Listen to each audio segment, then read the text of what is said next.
tgis, happy learning! Hello everyone, welcome back to our channel A to Z Happy Learning. Today's story is from Central Asia. Today's story is from Armenia. Today I'm going to read The Golden Carpet. The Golden Carpet. The Golden Carpet, retold by Mary Mackin and illustrated by Alida Masari. There was once a handsome prince named Aram. He loved to go out hunting with his friends. One summer day, they came to a village in the hills. Prince Aram saw a beautiful girl fetching some water from the well. The prince and his friends were thirsty. "Give us a drink of water," they cried. The girl poured water on a cloth. "Please wipe your faces first," she said. Then she poured some more water into a cup for them. "You can drink now." "Why did you do that?" the prince asked. "If you drink too quickly, it can make you sick," the girl explained. "You needed to cool down." She smiled and went away. Prince Aram was amazed. Who is she? He wondered. His friends asked the villagers. "That's Ani, the shepherd's daughter," they said proudly. "She taught everyone in our village to read." Clever Ani. "I'm going to marry her," Aram decided. His friends were shocked. "You can't make a shepherd girl into a princess." But that evening, the prince went to the shepherd's house. It was full of fine carpets and lace. "My daughter Ani made everything here." "I want to marry your daughter," Aram burst out. "Well then, you should ask her yourself," said the shepherd. Ani laughed. "I don't know anything about you. What do you do?" "I'm a prince," Aram said with pride. "You can't just be a prince," said Ani. "Can't you do anything else?" "I will only marry a man who knows how to do a real job." "Ani's right. I really should learn a skill," the prince thought. When he returned to his palace, Aram called for the best craftsmen in the city. "What can you teach me?" he asked. One old man stepped forward. "Your Majesty, I can show you how to weave carpets threaded with gold." "That would be a fine skill for a prince." The prince worked hard and learned all he could. A year later, he went back to Ani's village with a beautiful carpet. "I made it for you." It had a pattern of flowers and birds and golden crowns around Ani's own name. Soon after Ani married Prince Aram, in time they became king and queen. They ruled wisely and well, and all their people loved them. The king and his friends still liked to go hunting. One day they rode into the hills many miles from the palace. When it started getting dark, they made a fire and set up a camp for the night. Suddenly, thick black smoke rolled around them.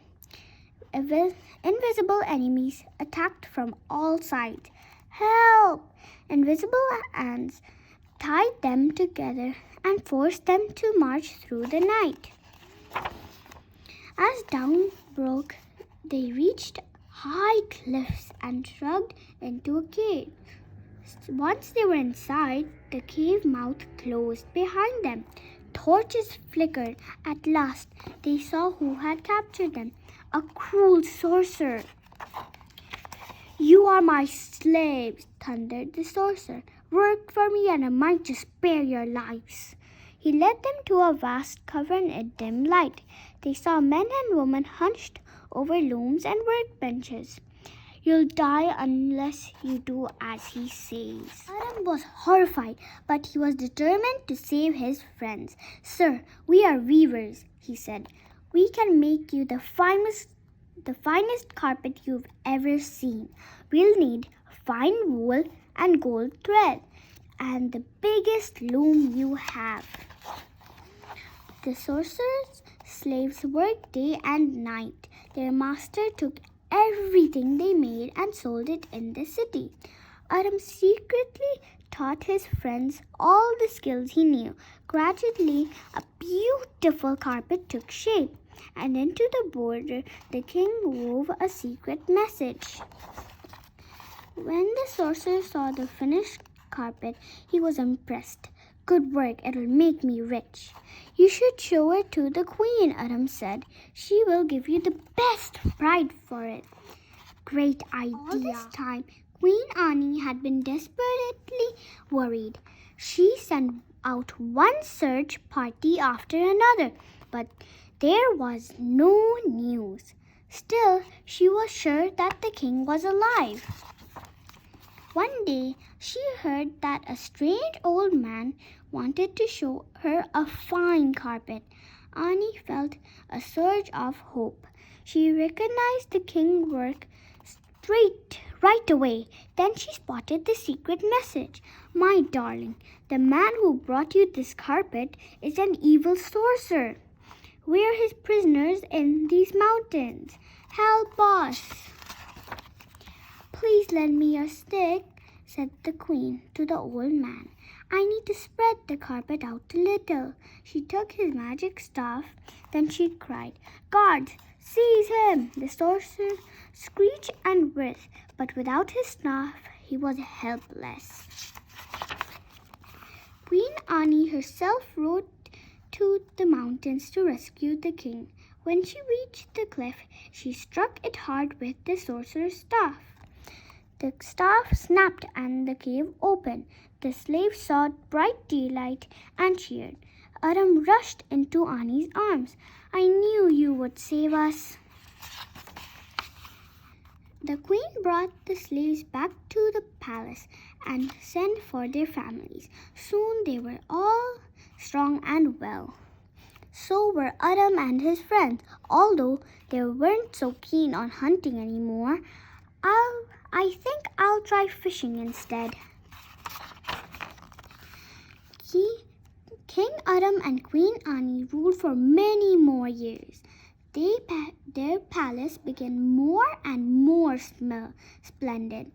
It was filled with beautiful things made by king and queen, their children, and all their friends. The end.